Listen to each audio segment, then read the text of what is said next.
Hello students, आइए आज हम पढ़ते हैं सीबीएसई 12th में चलने वाला एक लेसन, जो कि लेसन तो फर्स्ट है लेकिन उसका टाइटल है द लास्ट लेसन। मैं आपसे कुछ पूछूं, अचानक आपको पता चले कि जिस जिले में या जिस शहर में आप रह रहे हैं, कल से वह शहर या वह जगह किसी और देश में चली गई है। आपको कल से आपकी लैंग्वेज नहीं पढ़ करके किसी और देश की लैंग्वेज पढ़नी है। क्यों? क्योंकि आपके देश पर किसी और देश का अधिकार हो गया है। आपको कैसा लगेगा? कुछ ऐसी ही भावनाओं को लेकर के ये पाठ लिखा गया है। दो देश जिनमें आपस में युद्ध हुआ, जिसमें एक देश था फ्रांस और एक जर्मनी। जर्मनी ने फ्रांस के दो जिलों पर, एक अल्सास और दूसरा लोरेन, उन पे अधिकार कर लिया था। और अल्सास जिले का एक स्कूल, जहां पर पढ़ने वाला एक फ्रेंच नाम का छोटा सा बच्चा अपने स्कूल जाता है और अचानक उसको पता चलता है कि अब उसको उसकी भाषा नहीं पढ़नी है और अब उसे किसी और देश की भाषा पढ़नी है। आइए इस लेसन को हम स्टार्ट करते हैं। टाइटल है द लास्ट लेसन। लेखक का नाम है अल्फोंसे डाउडेट। इनका जन्म 1840 में हुआ और निधन 1897 में हुआ। ये फ्रेंच नॉवलिस्ट थे एंड स्टोरी राइटर थे। शॉर्ट स्टोरी ये लिखा करते थे। यहां पर हमें अंतर जरूर समझना चाहिए। तीन शब्द जो हमें अक्सर करके कंफ्यूज करेंगे इस लेसन में।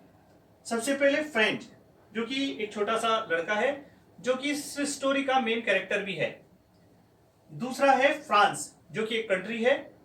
और तीसरा है फ्रेंच, जो कि एक लैंग्वेज है। यहां से जो आपको ये एरोज दिखाई दे रहे हैं, ये हमारे लेसन का समरी है।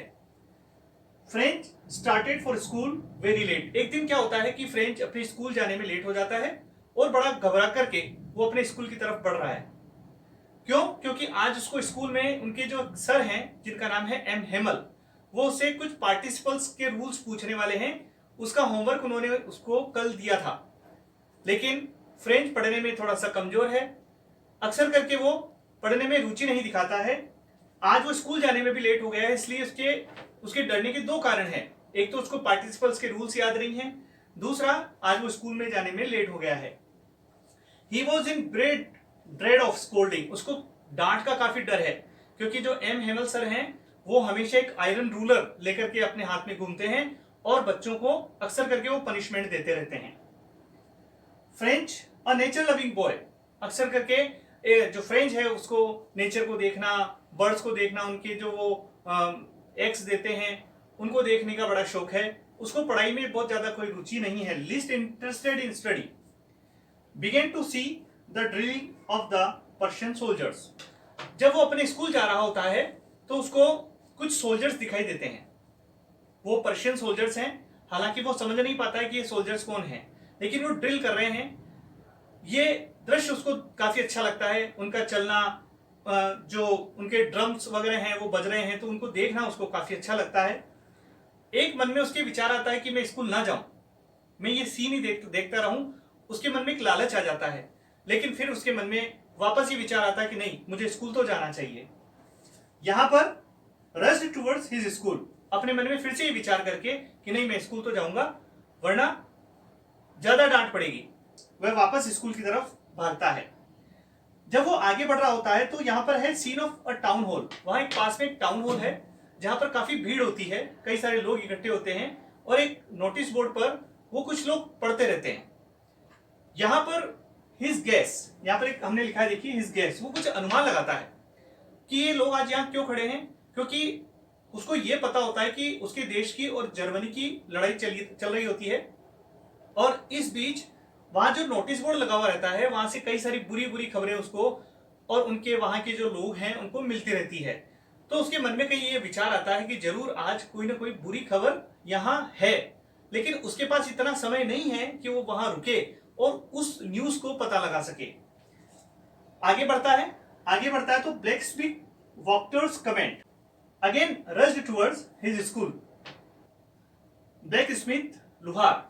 आगे जब वो बढ़ता है तो एक वॉक्टर नाम का एक लुहार है जो अपने अप्रेंटिसेस के साथ में बैठा हुआ रहता है और वो कमेंट करता है कि अरे छोटे बच्चे, तुम दौड़ते दौड़ते क्यों जा रहे हो, तुम्हारे अभी जाने में और तुम्हारे स्कूल पहुंचने में बहुत सारा समय पड़ा है। यहां फ्रेंच को लगता है कि शायद ये मेरा मजाक उड़ा रहा है, लेकिन वो उसकी बात पर ध्यान नहीं देता और सीधा पहुंच जाता है अपने स्कूल की तरफ। अगेन रश्ड टुवर्ड्स स्कूल, अपने स्कूल की तरफ रश्ड करता है अर्थात भागता है। यहां पर हमने अगला पॉइंट लिया है सीन ऑफ द स्कूल। यहां उसके मन में क्या है, स्कूल में हमेशा एक रश रहता है, एक नॉइज रहता है, तो उसको लगता है कि मैं हालांकि लेट हो गया लेकिन मैं अननोटिस्ड हुए अपनी क्लास में जाकर के अपना बैग वगैरह रख दूंगा, किसी को पता नहीं लगेगा। लेकिन सीन ऑफ द स्कूल, यहां पर स्कूल का क्या सीन है, जो स्कूल है उसका कैंपस बिल्कुल शांत है, एक संडे मॉर्निंग की तरह बिल्कुल एकदम शांति वहां पर छाई हुई है। देयर वॉज नो नॉइज, कोई शोर नहीं था वहां पर। Comparison with the old days, जो पुराने दिन है, जो पिछले दिन है उसके, उनसे वो कंपैरिजन करता है, क्योंकि रोज तो वहां पर शोर होता है, बच्चों का चिल्लाना चीखना है ना, उनकी डेस्क को इधर उधर सरकाने की आवाज, और छोटे बच्चों का अपने कानों को बंद करके किसी लेसन को रिसाइट करने की आवाज, ये अक्सर करके वहां चलती रहती थी। लेकिन आज वहां पर ऐसा कुछ भी नहीं है। आगे हम करते हैं कि जब वो दौड़ते हुए, जो कि फर्स्ट फ्लोर में उनकी स्कूल, उनकी जो क्लास बनी हुई है, वहां पर पहुंचता है। सीन ऑफ द क्लास, जैसे वो क्लास में पहुंचता है, एम हेमल्स परमिशन, उसको हेमल सर की परमिशन मिलती है और वो क्लास में एंटर होता है। वहां पर वो कई सारी स्ट्रेंज जो थिंग्स होती है उनको नोटिस करता है। कई सारी चीजें वहां पे स्ट्रेंज हैं। कैसे हैं, वहां पर कई सारे विलेजर्स आए हुए हैं जो बैक बेंचेस पे बैठे हुए हैं, जिनमें ओल्ड हॉर्सर है, एक फॉर्मर पोस्टमास्टर है, वो वहां पर है। यहाँ पर एम हेमल्स एपीरियंस, यहाँ पर हेमल सर का जो एपीरियंस है उसको देख करके भी उसको आश्चर्य होता है, क्योंकि उन्होंने ग्रीन कलर का कोट पहना हुआ है और एक फ्रिल्ड कॉलर वाली शर्ट उन्होंने पहन रखी है, एक जो सिल्क क्लॉथ की एक उन्होंने हेट लगा रखी है। ये सारे कपड़े अक्सर करके वो किसी विशेष अवसर पर पहनते थे स्कूल में, जैसे कोई एनुअल फंक्शन है या कोई प्राइज डिस्ट्रीब्यूशन का कार्यक्रम है, उसी में वो पहनते थे। आज हेमल सर ने एकदम नए कपड़े पहने हुए हैं, गांव के लोग पीछे क्लास में बैठे हुए हैं स्टूडेंट्स की तरह, ये सारी बातें उसको अजीब लगती है। यहां पर ये सारे लोग ओल्ड हॉर्सर और फॉर्मर पोस्टमास्टर, इसके अलावा मेनी अदर विलेजर्स को वहां पर वो देखता है। ये सारे के सारे लोग क्लास में प्रेजेंट हैं। M Hamel started expressing his views, यहां पर हेमल सर अपना जो व्यू है उनको एक्सप्रेस करना शुरू करते हैं। वो बोलते हैं, बच्चों आज मैं आपको फ्रेंच लैंग्वेज का लास्ट लेसन पढ़ाने वाला हूं। वो केवल इतनी बात ही बोलते हैं, तभी he said that was his last lesson. ये सुनते ही फ्रेंच के सर पर जैसे कोई बिजली गिर गई हो। थंडर क्लैप का मतलब होता है बिजली गिरना। अचानक वो सोचता है कि क्यों, फ्रेंच लैंग्वेज का लास्ट लेसन, ऐसा क्या, कैसा हो गया। ही अंडरस्टूड एवरीथिंग, उसको अचानक वो सारी बातें ध्यान में आती है कि अच्छा वो टाउन हॉल के बाहर जो भीड़ थी वो इसी वजह से थी, जरूर नोटिस बोर्ड के ऊपर आज ये वाली खबर, ये वाली न्यूज लगी हुई होगी। Crowd at the town hall, जो क्राउड उसने टाउन हॉल के वहां पर देखा था, ये बात अचानक उसको ध्यान में आती है। हिज डीप रिग्रेट, यहां पर वो काफी दुखी हो जाता है, क्योंकि उसको उसे कभी पढ़ाई में रुचि नहीं ली, लेकिन आज उसको अपनी लैंग्वेज को छोड़कर के किसी और की लैंग्वेज को पढ़ना पड़ेगा। तो काफी वो निराश हो जाता है। क्यों, क्योंकि सर उसको बताते हैं कि अब उनके देश पर किसी और देश का अधिकार हो चुका है। His perspective changed towards M. Hamel. जब हेमल सर ये सारी बात बताते हैं कि अब आपको जर्मनी भाषा पढ़नी होगी, तो आज से पहले तक हेमल सर से वो थोड़ा सा नफरत करता था, क्योंकि वो एक आयरन रूलर लेकर के हमेशा डांटते फटकारते रहते थे, लेकिन कम से कम पढ़ाते थे, उसकी खुद की भाषा पढ़ाते थे। आज उसको सर अच्छे लगने लगे हैं, उसका जो पर्सपेक्टिव है, उसका जो सोचने का नजरिया है, वो सब कुछ बदल गया है। अपनी स्कूल को लव करने लगा है। आज से पहले तक वो अपनी स्कूल को लव नहीं कर रहा था। अब यहाँ पे हमें देखना है, इसको समझ में आता है, अच्छा villagers came to bid farewell to M Hamel. यहाँ पर एम हेमल सर को विदाई देने के लिए ये लोग वहां पर आए हुए हैं।